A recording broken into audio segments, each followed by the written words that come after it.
BTTH Kaisar Api, episode 85. Untuk melihat video selengkapnya, sahabat bisa kunjungi playlist yang telah Sabta Novel sediakan. Yuk mari, kita berimajinasi bersama dan masuk ke alur ceritanya.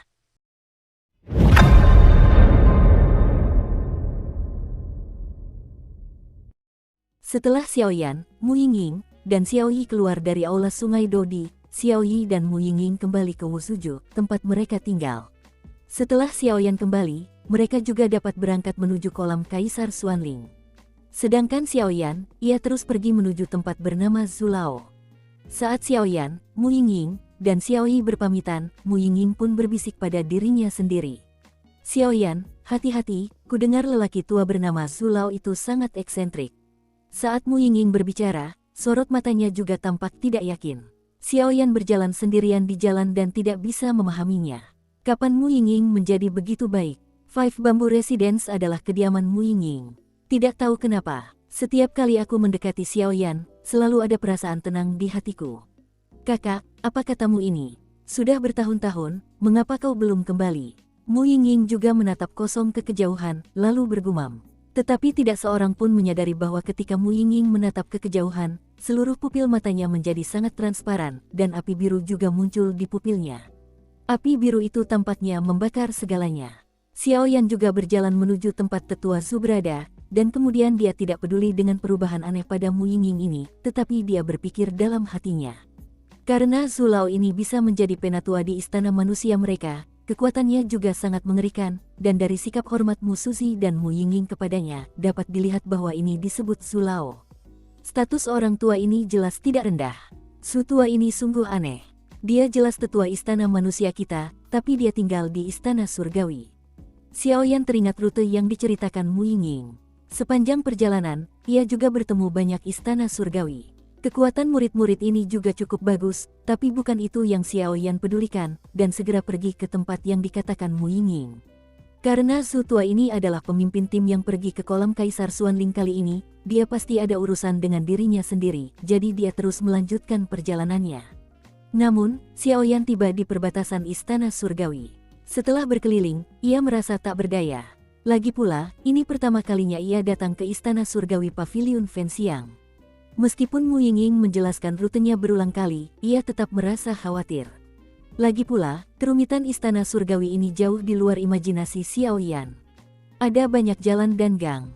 Untungnya, Xiaoyan bertanya kepada banyak orang di sepanjang jalan, jadi dia tidak tersesat. Namun, Xiaoyan juga menemukan bahwa ketika dia mengucapkan kata Zulao, mata para murid di kuil surgawi ini langsung menjadi sangat malu, seolah-olah kata Zulao memiliki semacam kekuatan ajaib. Kakak senior, bagaimana caranya kau sampai ke tempat tinggal Zulao? Xiaoyan juga sampai di persimpangan jalan, lalu ragu-ragu kemana harus pergi. Pada saat ini, sesosok juga muncul di garis pandang Xiaoyan, jadi Xiaoyan pun bertanya ke depan. Orang yang ditanya Xiaoyan adalah seorang pria bertubuh agak ramping. Ia mengenakan pakaian berwarna biru kehijauan yang menonjolkan lekuk tubuhnya dengan jelas dan tegas. Rambutnya disanggul dan diikat dengan jepit rambut, seperti anak laki-laki yang lembut. Hanya saja Xiaoyan juga menemukan kalau laki-laki ini punya aura yang agak aneh, dan yang paling membuat Xiaoyan heran adalah ternyata laki-laki di hadapannya ini berkulit sangat putih, seperti perempuan. Batuk-batuk-batuk, mengapa kamu mencari tetua Su? Su tua tidak bisa melihat orang luar, kau bisa cepat kembali. Suara nyaring juga terdengar dari sosok berpakaian pria itu, yang tampak agak janggal. Orang ini tampaknya agak aneh. Kekuatan jiwa Xiaoyan yang besar juga menemukan sesuatu yang salah dengan pria di depannya. Seorang lelaki, yang berjalan dan berpenampilan seperti lelaki itu jelas bukan seorang lelaki, saking putihnya kulitnya, ditambah lagi suaranya, sosok yang berpakaian lelaki itu kemungkinan besar adalah seorang perempuan. Zulao lah yang memintaku untuk datang kepadanya. Xiaoyan juga tidak peduli apakah sosok di depannya itu laki-laki atau perempuan. Lagi pula, ini adalah Pavilion Fenxiang tempat para penguasa bagaikan awan. Kalau dipikir-pikir, jika kau berasal dari kekuatan lain, kau tidak akan bisa lolos dari Pavilion Fenxiang ini.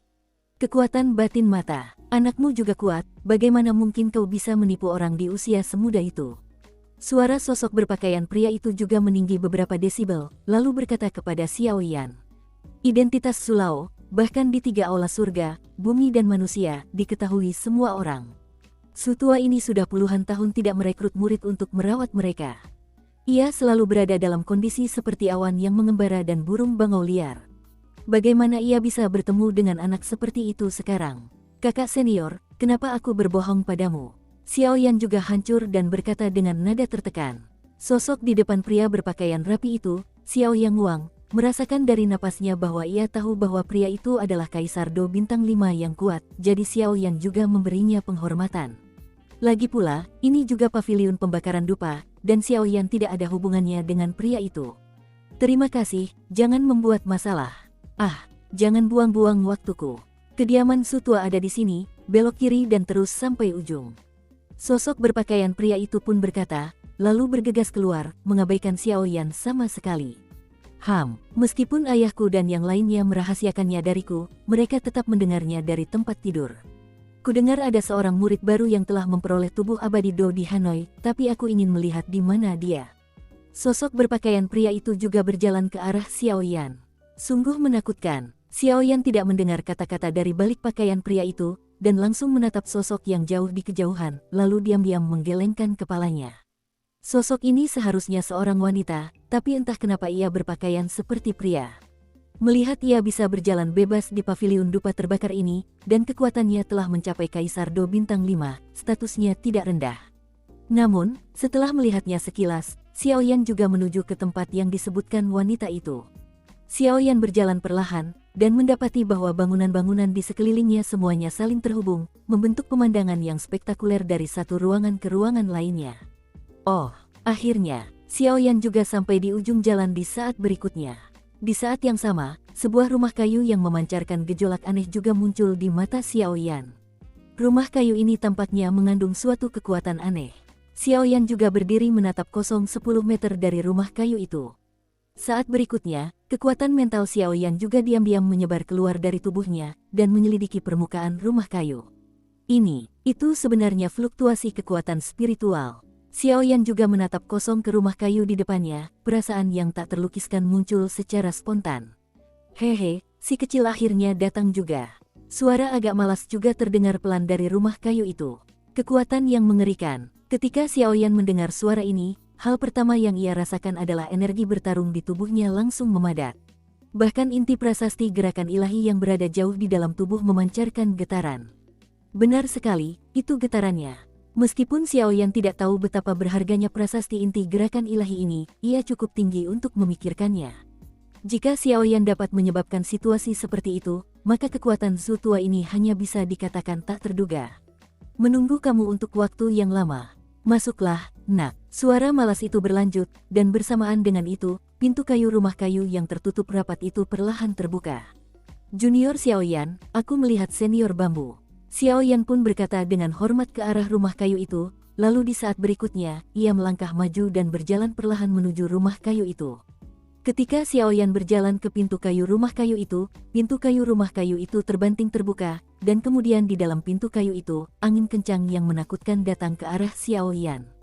Kesan pertama Xiaoyan terhadap angin kencang yang menakutkan itu adalah angin itu bertiup kencang dan tak terhentikan, jadi Xiaoyan sama sekali tidak peduli, dan langsung menerjang. Xiaoyan juga mendengus dingin, dan kemudian api putih susu yang mengerikan langsung muncul, menutupi tubuh Xiaoyan. Saat berikutnya, angin kencang yang tak terlihat itu juga menimbulkan fluktuasi yang mengerikan, bertabrakan hebat dengan api putih susu di permukaan Xiaoyan. Bum bum bum, gelombang tak kasat mata dari keduanya berhamburan dari tubuh Xiaoyan. Saat berikutnya, gelombang tak kasat mata itu berubah menjadi riak, berpusat pada Xiaoyan, dan menyebar ke sekeliling. Terjadi pula sedikit kekacauan di seluruh ruangan gelap itu, tetapi kembali tenang. Tidak bagus, Xiaoyan juga berkata dalam hati, bahkan pertahanan api putih susunya tidak mampu menghalangi angin kencang yang tak terlihat itu. Angin kencang yang tak terlihat ini sungguh mengerikan. Apimu tampaknya tidak sederhana. Sebuah suara bahagia muncul perlahan. Xiaoyan memusatkan pandangannya dan melihat bahwa dia adalah seorang lelaki tua kurus dan sederhana. Dengan kecerdikan Xiaoyan, dia secara alami mengetahui bahwa inilah yang disebut bambu tua di depannya. Xiaoyan juga tidak tahu sulau tua mana yang keluar, tetapi ketika seluruh tubuhnya ditutupi dengan api putih susu, angin kencang yang mengerikan itu malah semakin kencang bukannya mereda. Saat berikutnya, ekspresi Xiaoyan berubah drastis. Sabu-sabu, Xiaoyan tidak punya waktu untuk berpikir, tubuh abadi emas yang menakutkan juga langsung muncul. Tubuh abadi muncul, dan angin kencang yang menakutkan tampaknya menghantam batu itu dengan telur, lalu menghantam tubuh abadi emas Xiaoyan dengan keras. Saat berikutnya, angin kencang yang menakutkan itu pun lenyap tanpa jejak. Hehe, ternyata itu tubuh abadi. Si tua Zhu pun ikut keluar dan berjalan ke tepi pintu kayu, lalu muncul di hadapan Xiaoyan dan menatap Xiaoyan. Baru saja, itu hanya trik kecil mengukir serangga, untuk memaksa keluar tubuh abadimu. Jika kau bahkan tidak bisa menahannya, maka kau di sini hari ini untuk sia-sia. Tetua Zhu berkata dengan kejam. Ketika Xiaoyan mendengar ini, kepalanya pun penuh dengan garis-garis hitam, Zhu tua ini benar-benar. Namun, anak ini sungguh tak terduga. Aku cukup beruntung bisa memasuki tubuh abadi ini saat itu, tapi aku tidak mendapatkan persetujuan dari senior itu. Ia bisa memilihmu, yang berarti kau juga ditakdirkan. Suara tetua Zhu juga bergema di hutan. Senior telah dianugerahi, junior hanya kebetulan. Xiaoyan juga tersenyum perlahan pada Zhu tua. Meski hanya kontak sesaat, Xiaoyan menyadari bahwa Zhu Lao ini tidak hanya sangat menakutkan, tetapi juga memiliki kekuatan yang sangat familiar. Kekuatan mental. Oleh karena itu, Zhu tua di depannya kemungkinan besar adalah master formasi pertempuran yang kuat. Bagaimanapun, kekuatan spiritual Zhu tua ini berkali-kali lipat lebih kuat dari Xiaoyan. Dan yang selalu mengganggu Xiaoyan adalah metode kultivasi dan leveling kekuatan spiritual ini. Lagi pula, bahkan orang sekuat gurunya sendiri, Raja Naga Emas, tidak tahu apa-apa tentang itu, jadi Xiaoyan hanya bisa menaruh harapan pada tubuh tua bambu ini. Tahukah kamu mengapa aku mencarimu? Penatua Zhu juga tertawa aneh. Seharusnya kali ini kita pergi ke kolam Kaisar Xuanling. Xiaoyan juga berpikir sejenak, lalu berkata, hehe, meskipun ini juga bagian darinya, itu bukan yang terpenting. Tetua Zhu juga berkata kepada Xiaoyan dengan wajah yang tidak bisa dijelaskan, lalu berjalan bolak-balik dengan Xiaoyan, menatap Xiaoyan dengan serius. Apa itu? Xiaoyan juga bingung. Jika Zhu tua ini tidak mencarinya di kolam Kaisar Xuanling, lalu dengan menambahkan identitas dan kekuatan Zhu tua ini, kemungkinan besar. Lihatlah rumahku dulu. Suara tetua Zhu terdengar perlahan, dan sesaat kemudian, seluruh rumah kayu itu menjadi lebih terang.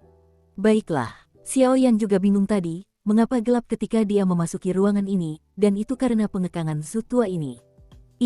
Xiaoyan tidak menyadarinya saat itu, tetapi ketika ruangan menjadi terang, dia juga menyadari sesuatu yang luar biasa. Ini sebenarnya gulungan formasi. Murid Xiaoyan juga menatap gulungan-gulungan yang tersebar di seluruh ruangan.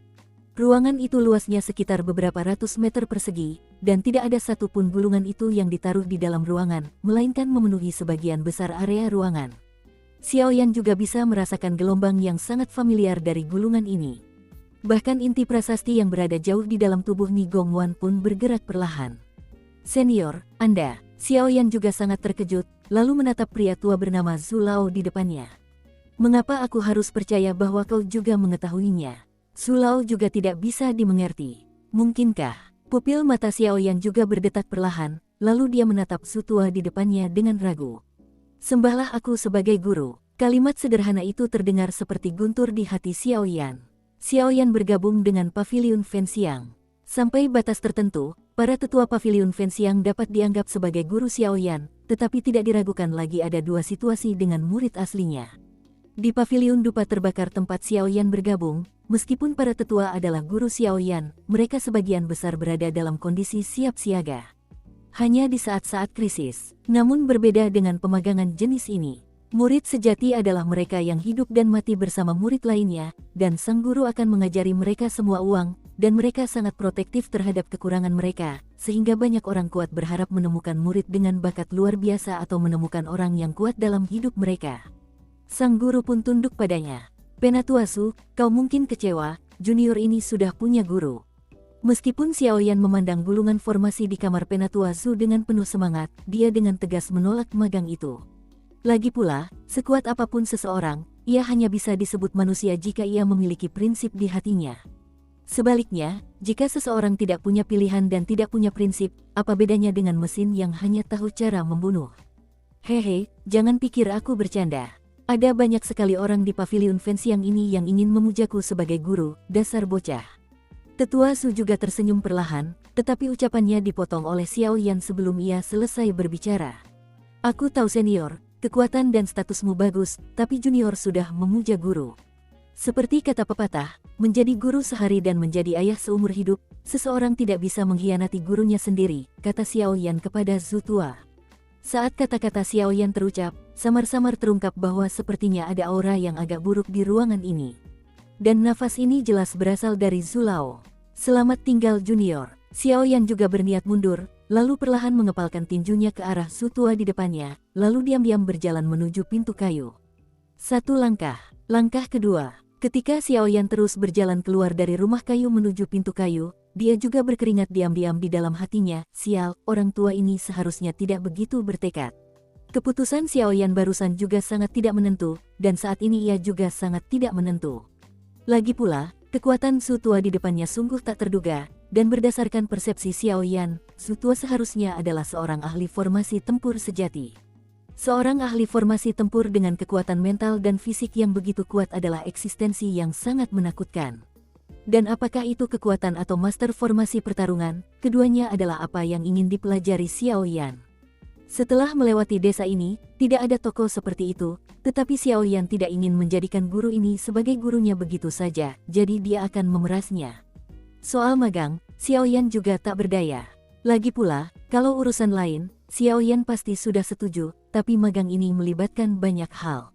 Ini juga soal rasa takut, dan ini tidak bisa disepakati begitu saja. Tepat ketika Xiao Yan tidak dapat menahan napas dan hendak berjalan ke pintu dan berbalik, sebuah suara mendesah pelan juga muncul. Anak kecil, itu benar-benar keras kepala. Tetua Zhu juga berkata perlahan. Kembalilah, aku tidak akan memaksamu untuk menyembahku sebagai guru. Kau juga bebas saat berada di bawah pintuku, dan tidak akan ada yang mengikatmu. Kau bisa mengikutiku untuk belajar di masa depan, dan aku akan memberikannya kepadamu kemanapun kau pergi. Katakan, hanya saja kau harus berjanji padaku satu syarat dulu. Tetua Zhu juga berkata perlahan. Kondisi apa? Xiao Yan mendengar suara Old Zhu, dan batu besar yang tegang di hatinya juga jatuh, lalu perlahan menutup pintu kayu, juga datang ke Old Zhu. Aku, Su Jin, belum pernah menerima murid seumur hidupku, dan kaulah murid pertamaku mulai hari ini. Hanya saja, jika kau belum mencapai dosian dalam 20 tahun, jangan bilang kau muridku Su Lao. Kau bisa menyelamatkan dirimu dari rasa malu. Su Lao juga menatap Xiao Yan di depannya dan berkata, 20 tahun untuk menerobos untuk melawan para abadi. Mata Xiao Yan juga menjadi panas, dan beberapa instruksi Zhu Tua tidak sulit untuk dipikirkan. Baik, guru. Xiao Yan pun menjawab, bambu bara. Sepertinya ini orang yang dikatakan Yanci waktu itu. Di dalam tubuh Xiao Yan, suara Raja Naga Emas juga terdengar perlahan. Aku akan menerimamu sebagai murid, tapi aku tidak akan mengganggumu, juga tidak akan memengaruhi ajaran guru-gurumu yang lain kepadamu, dan inilah Paviliun Fenxiang. Daripada belajar dengan Mususi dan yang lainnya, lebih baik kau mengikutiku untuk belajar dan berkultivasi secara khusus. Karena kamu seorang apoteker, aku akan berusaha sebaik mungkin untuk membimbingmu. Tapi ketika kamu sudah mencapai sesuatu atau kita dalam masalah di masa depan, kamu harus membantu kami membakar dupa, kata Zhu Lao perlahan. Tentu saja tidak masalah. Xiao Yan juga menepuk dadanya dan berkata, jelas dia cukup bersedia melakukan hal semacam ini. Bagaimanapun juga, Xiao Yan sekarang juga bagian dari Paviliun Dupa terbakar ini. Jika Paviliun Dupa terbakar dalam masalah di masa depan, dengan karakter Xiao Yan, dia pasti tidak akan tinggal diam. Paviliun Fenxiang adalah tempat berlindung Xiao Yan saat itu. Demi memupuk bakat dari generasi ke generasi, banyak senior di Paviliun Fenxiang berusaha keras untuk membina murid-murid yang kelak akan menggantikan posisi mereka atau menjaga Paviliun Fenxiang di masa depan. Lagi pula, kekuatan seseorang selalu terbatas. Hei, jangan buru-buru berjanji. Itu kan cuma sertifikat. Kamu mau berjanji padaku? Dukung terus channel YouTube Sabta Novel. Aku bisa membantumu dengan semua uangku, tapi kau harus memenuhi 3 syarat, kata Penatua Zhu dengan gembira. 3. Senior, kamu pasti terlalu besar untuk membuka mulutmu. Xiao Yan mendengar kata-kata itu, ekspresinya yang awalnya bahagia berubah sedikit kusam. Meski Xiao Yan tampak memanfaatkan langit, tapi kalau dipikir-pikir lagi, Zhu Tua lah yang memanfaatkannya. Lagi pula, Xiao Yan saat ini sudah menjadi seorang alkemis di puncak alam kaisar tingkat pertama. Di masa depan, prestasinya akan tak terbatas. Ketiga kesepakatan lisan ini cukup berharga. Kau, Tetua Zhu di depannya juga berkata dengan sangat marah, dia baru saja mengangkat telapak tangannya yang lelah untuk memukul Xiaoyan, tetapi dia segera menghentikannya seolah-olah dia teringat sesuatu. Bambu tua ini marah. Pada hari kerja, di paviliun dupa terbakar ini, tidak ada 5 orang yang dapat menindasnya seperti ini, tetapi tidak ada 5 orang yang sangat menakutkan. Tetapi orang yang begitu marah pada dirinya sendiri hari ini sebenarnya adalah seorang pemuda, dan tetua Zhu juga sangat marah. Hei, berjanjilah saja padanya. Bisnis ini dijamin hanya untung besar dan tidak rugi. Tepat ketika Xiaoyan ragu-ragu, suara gurunya, Raja Naga Emas, perlahan muncul di benaknya. Mengapa? Xiaoyan juga berkomunikasi dengan gurunya, Raja Naga Emas. Saya ingat ketika Yanqi mengalami kecelakaan, sepertinya orang ini juga ada di sana. Namun karena sudah bertahun-tahun, saya tidak mengingatnya dengan jelas. Namun, satu hal yang pasti, orang di depannya tidak hanya beridentitas sebagai ahli formasi pertempuran, tetapi dia juga pasti memiliki hubungan yang tak terpisahkan dengan api suci perjalanan kita. Suara Raja Naga Emas juga terdengar perlahan. Aku janji, Xiaoyan memang pantas menjadi orang yang telah berkecimpung di dunia ini selama bertahun-tahun. Setelah menyetujui persyaratan Zulao, ia pun menunjukkan sikap yang agak menyakitkan, yang membuat Zulao di hadapannya cukup senang. Tetapi yang tidak diketahui oleh tetua Zhu ini adalah bahwa Xiaoyan telah berkomplot melawannya. Hahaha, benar juga. Tetua Zhu juga menepuk bahu Xiaoyan dan tertawa. Guru, Xiaoyan melihat tetua Zhu begitu gembira dan langsung kegirangan, lalu matanya menyala-nyala ke arah tetua Zhu.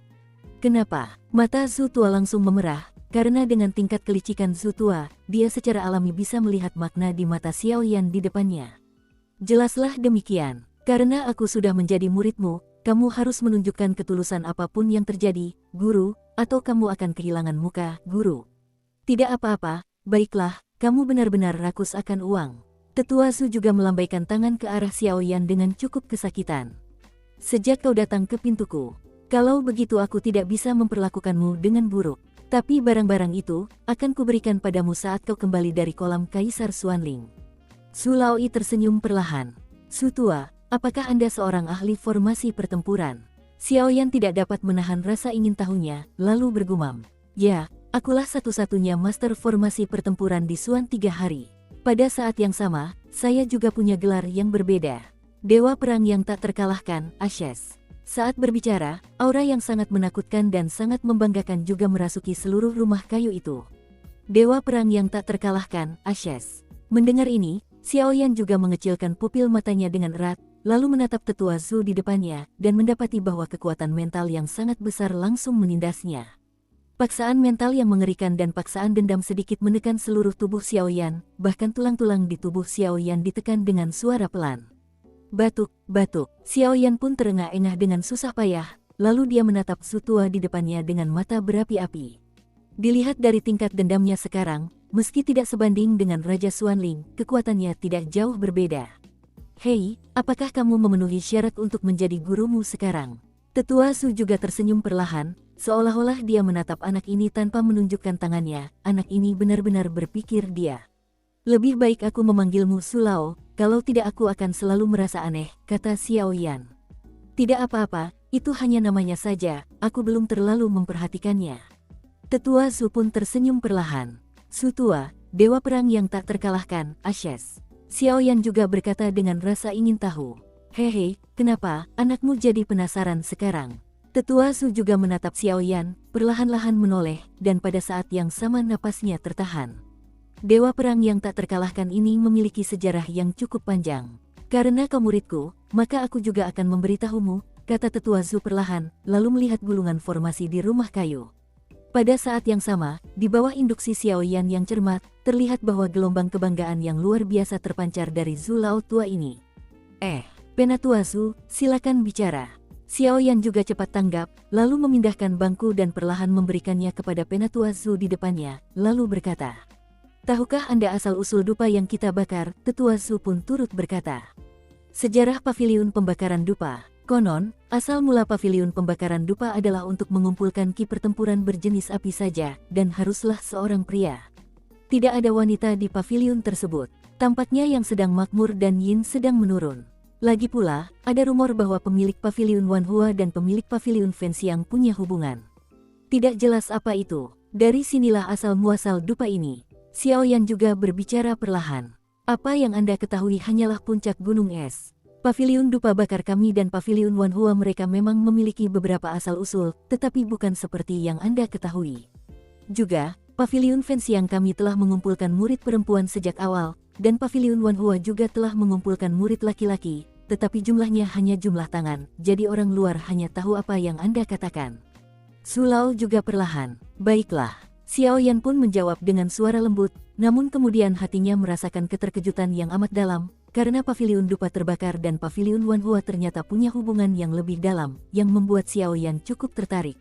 Lagi pula, aku mendengar dari tuanku Raja Jinlong bahwa Yan Qi tampaknya memiliki hubungan dengan Paviliun Fenxiang sebelumnya, jadi dia sangat tertarik dengan ini. Su tua, aku tidak tahu asal-usulnya. Xiao Yan juga menyadari ada yang tidak beres di kafetaria Su Lao di depannya. Ia langsung terdiam sejenak, lalu membuka mulut. Apa yang kukatakan kepadamu sekarang adalah rahasia utama Paviliun dupa terbakarku, kamu harus tahu. Tetua Su juga berkata dengan waspada. Aku tahu. Xiao Yan pun menjawab, jelas, rahasia besar ini juga dirahasiakan. Su tua bisa memberitahu Xiao Yan sendiri, tapi dia tidak bisa memberitahu orang ketiga. Asal-usul Paviliun dupa bakar kami dimulai dengan pertempuran melawan ras jahat di luar wilayah 10.000 tahun yang lalu. Pada awal pertikaian di antara 7 alam, mereka terus-menerus memperebutkan sumber daya, dan mereka terus-menerus menyerang alam-alam yang lebih rendah di alam-alam lain dalam upaya memperluas kekuasaan mereka. Setelah pertempuran dengan alien, para petinggi di 7 kerajaan menyadari bahwa mereka meremehkan kekuatan alien, sehingga mereka juga menderita kerugian besar. Namun, pada akhirnya, banyak dari 7 kerajaan kita yang menang tipis, dan alien pun dikalahkan. Ras jahat mengusir mereka, sehingga 7 kerajaan kembali damai. Namun, meskipun 7 alam telah kembali tenang, masing-masing alam di bawah kendali 7 alam telah diguncang oleh kekuatan ras jahat di luar wilayah tersebut, dan kekuatan jahat yang mengerikan itu juga telah membuat beberapa alam yang lebih rendah menjadi kacau. Benua Xuanling di benua Dodi adalah benua yang paling parah terkena dampak ras jahat di luar wilayah tersebut. Pada saat itu, pendiri Paviliun dupa terbakar kami datang ke Xuantian Santian dan menemukan bahwa energi kaisar di sini sangat kuat dan cocok untuk kultivasi, sehingga butuh banyak upaya untuk mengusir kekuatan jahat ras jahat asing, dan kemudian menciptakan sekte baru. Setelah Paviliun dupa terbakar, para pendiri beberapa sekte super lainnya juga datang silih berganti, sehingga terciptalah sekte ini. Namun, saat itu, terjadi konflik sengit antara pendiri Paviliun dupa pembakaran kami dan pendiri keluarga kerajaan Xuanling. Alasan konflik ini adalah karena keluarga kerajaan Xuanling mereka menyukai pegunungan tempat kita berada. Pendiri Paviliun dupa pembakaran kami juga orang yang sangat berpengaruh. Tentu saja, tidak mudah bagi pendiri keluarga kerajaan Xuanling untuk bersikap begitu lancang, dan kemudian 2 kekuatan abadi yang bertarung itu memulai pertempuran yang sangat mengerikan dalam 3 hari Xuantian. Pertempuran itu berlangsung selama setahun penuh, dan akhirnya berakhir dengan kemenangan pendiri Paviliun dupa kami. Adapun pendiri keluarga kerajaan Xuanling, beliau meninggal tak lama setelah kembali ke Paviliun Fenxiang setelah bertempur dengan pendiri kami. Konon, pendiri Paviliun Fenxiang kami meninggal karena tangannya yang beracun. Tapi ini konyol. Paviliun pembakaran dupa kita tegak dan tegak, jadi kenapa kita perlu pakai trik-trik kecil? Keluarga kerajaan mereka yang misterius itu cuma nama palsu. Jangan kira kita tidak tahu tentang beberapa hal memalukan di balik layar. Sejak saat itu, hubungan antara Paviliun dupa pembakaran kami dan keluarga kerajaan Xuanling sangat buntu, bagaikan air dan api. Ribuan tahun juga telah menyaksikan banyak pertempuran, besar dan kecil. Adapun gelarku, itu dimulai setelah aku datang ke Paviliun pembakaran dupa ini. Ketika pertama kali datang ke Paviliun Fenxiang, kebetulan saya menjadi murid langsung dari Master Paviliun Fenxiang karena kekuatan spiritual saya yang luar biasa. Meskipun tidak ada ahli formasi pertempuran di Xuan San, ahli Paviliun Fenxiang yang asli mencari buku-buku kuno di mana-mana, dan akhirnya mengolah saya menjadi generasi yang kuat. Dan diketahui bahwa keluarga kerajaan Xuanling adalah tempat yang paling dekat dengan keluarga Medusa, dan menghadapi invasi Medusa sepanjang tahun, sehingga mereka juga ingin menduduki pegunungan agar dapat memenuhi kebutuhan mendesak mereka. Saat itu, keluarga kerajaan Xuanling mengirimkan seorang Dosian, 2 pembangkit tenaga listrik puncak Kaisar Do, dan beberapa pembangkit tenaga listrik yang sangat kuat untuk menyerang keluarga Medusa secara besar-besaran. Nama saya juga terkenal saat itu, Xuan Santian. Setelah Su Lao selesai berbicara, ia pun tertawa pelan. Jelas, tingkat kengerian Master Formasi Do ini, bahkan ia sendiri cukup puas. Saat itu, ketika kami menerima berita dari Paviliun Fenxiang, tujuannya juga untuk mencegah keluarga kerajaan Xuanling mencaplok keluarga Medusa. Jika tidak, ketidakseimbangan kekuatan kemungkinan besar akan memicu perang 3 hari Xuantian, jadi kepala Paviliun juga mengirim saya ke sana. Saat itu, aku menggunakan level sempurna Kaisar Do Bintang 8 dan Master Formasi Do untuk menekan anggota keluarga kerajaan Xuanling itu, sehingga aku bisa bekerja sama dengan keluarga Medusa dan menghancurkan keluarga kerajaan Xuanling. Setelah Su Lao selesai berbicara, dia pun menyesap tehnya, tetapi nada bangga dalam suaranya tak bisa disembunyikan sama sekali. Su tua, dengan kekuatan Do di Bintang 8 dan statusmu sebagai Master Formasi Do, kau mampu melawan semua ahli dari keluarga kerajaan Xuanling. Xiaoyan juga terkejut. Menurut apa yang dikatakan Su tua ini, pertempuran barusan melibatkan 1 Do Xian yang kuat, 2 Do Emperor yang kuat di puncak, sedangkan untuk yang kuat lainnya, pasti ada banyak. Di hadapannya, Tetua Su benar-benar mampu menahan pertarungan mengerikan seperti itu dengan kekuatan Do di Perfection level 8 bintang. Menurut persepsi Xiaoyan, tingkat kesempurnaan Kaisar Do Bintang 8 tidak cukup untuk menghadapi seorang Do Xian dan 2 pembangkit tenaga listrik tingkat kesempurnaan Kaisar Do. Maka tidak dapat dipungkiri lagi hasilnya hanya satu. Master Formasi Pertempuran. Sedikit orang yang tahu tentang profesi identitas ini, bahkan di Xuantian Santian di mana orang-orang hebat bagaikan awan, tetapi tidak dapat disangkal bahwa identitas Master Formasi Do ini, jika seorang Master Formasi Do yang kuat, sebanding dengan pasukan besar. Karena yang paling jago dilakukan Master Formasi Do bukanlah bertarung sendirian, tapi bertarung secara berkelompok. Hal yang paling menakutkan bagi divisi Do Zeng adalah bahwa dalam perang sungguhan, dengan mengandalkan kekuatannya sendiri, ia dapat memblokir puluhan ribu pasukan musuh atau musuh yang paling kuat. Inilah kengerian sesungguhnya dari para Master Formasi Do. Dalam suatu pertempuran, jika pasukan musuh atau orang kuatnya terkepung dan untuk sementara tidak dapat melarikan diri, maka niscaya mereka akan memainkan peranan yang menentukan dalam pertempuran tersebut. Terlalu kuat, tatapan Xiaoyan juga menjadi sayu. Jelas, ia bisa merasakannya hanya dari kata-kata yang diucapkan Su Lao di depannya. Tubuh Su Lao ini tampak agak lelah, tetapi ia menahannya. Sungguh kuat, inilah Master Formasi Pertempuran yang sesungguhnya, kata Penatua Su perlahan. Dalam pertempuran itu, berkat identitas saya sebagai ahli formasi pertempuran, saya menahan seluruh kekuatan tempur keluarga kerajaan Xuanling, sehingga memberi keluarga Medusa kesempatan untuk bernapas lega. Dengan serangan balik mereka yang dahsyat, saya juga memberi Xuanling kesempatan untuk melawan. Kerusakan yang tak terpulihkan bagi keluarga kerajaan Ling. Karena alasan ini, para petinggi keluarga kerajaan Xuanling juga murka dan ingin menyatakan perang terhadap paviliun dupa pembakaran kita secara menyeluruh. Tetapi bagaimana 9 sekte super itu bisa membuat keluarga kerajaan Xuanling berhasil turun? Namun, kebencian keluarga kerajaan Xuanling terhadap kami, paviliun dupa dan keluarga Medusa, tidak berkurang sedikit pun, dan mereka bahkan ingin menyingkirkan kami dengan segala cara. Mengenai mengapa Solomon memiliki hubungan baik dengan keluarga kerajaan Xuanling, saya tidak tahu. Namun, satu hal yang pasti, Solomon dan keluarga kerajaan Xuanling ini pasti menyimpan beberapa rahasia yang disembunyikan. Su Lao juga berkata perlahan, mengembalikan keluarga kerajaan Xuanling dan Solomon sungguh.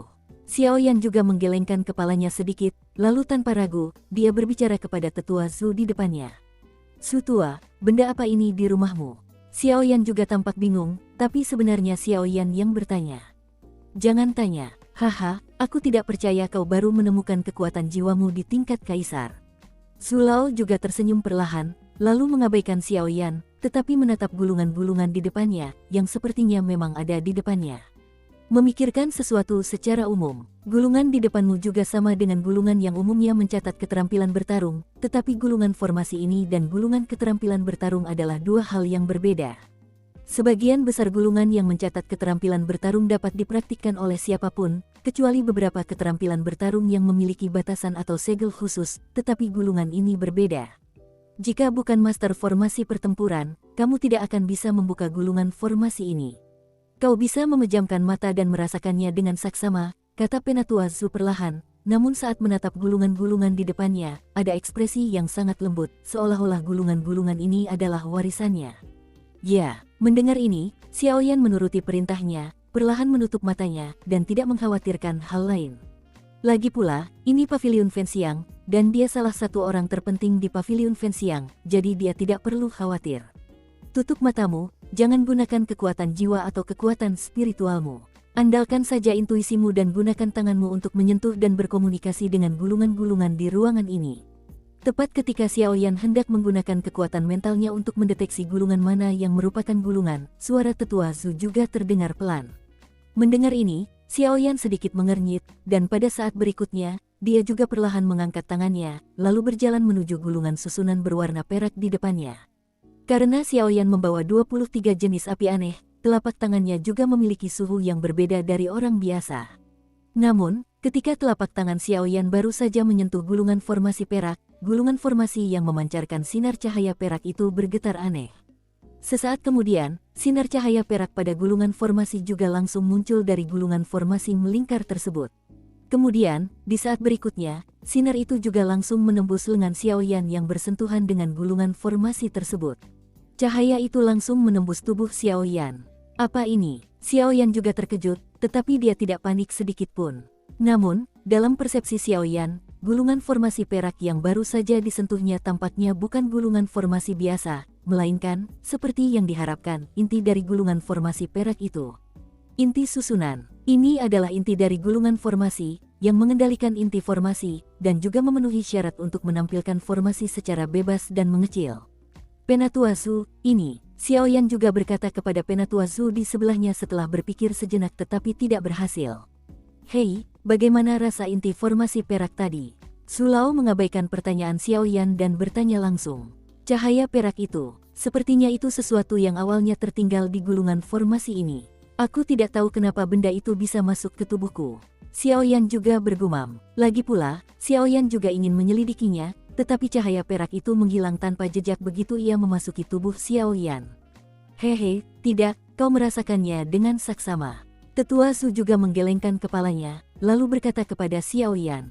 Hah, mendengar ini, Xiaoyan juga merasakan sesuatu di tubuhnya, dan kemudian seluruh tubuhnya tiba-tiba meledak.